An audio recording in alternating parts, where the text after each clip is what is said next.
I believe there were two ladies who wanted to ask questions.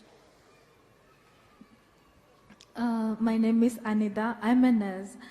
Sir, I want to know the difference of the Christian and Muslim. And do you think the Christians are not a true follower of the God? Because I'm a Christian, I want to know the truth. Sister, I heard your question correctly. You said you want to know what is the difference between Christian and Muslim? Yes. That is the first part. Second part was what? And do you think the Christians are not a true follower of God? Do I think that Christians are true followers or not? Sister, the major difference between the Christians and Muslims, as I said earlier, that there are many similarities, but there are differences also. Islam is the only non-Christian faith which makes it an article of faith to believe in Jesus Christ, peace be upon him. We believe that he was one of the mightiest messengers of God.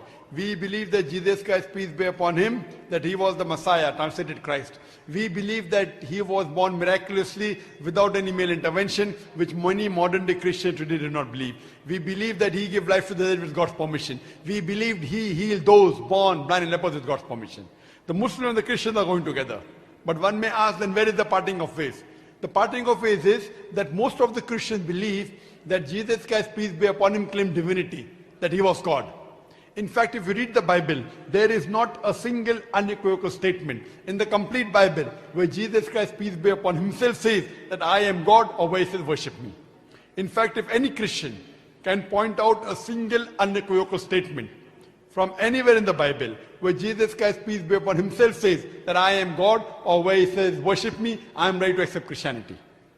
In fact, if you read the Bible, Jesus Christ, peace be upon him, clearly mentioned. It's mentioned in the Gospel of John, chapter number 14, verse number 28. Jesus Christ, peace be upon him, said, my Father is greater than I. Gospel of John, chapter number 10, verse number 29.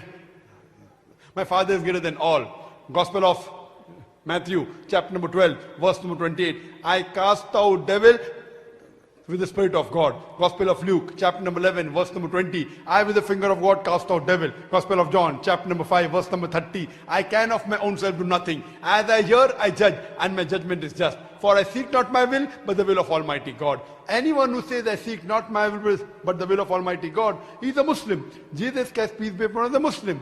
He never claimed divinity. It's clearly mentioned in the book of Acts, chapter number 2, verse number 22. It says, ye men of Israel, listen to this. Jesus of Nazareth, a man approved of God amongst you by wonders and miracles and signs which God did by him, and you witness to it. A man approved of God amongst you by wonders and miracles and signs which God did by him, and you witness to it.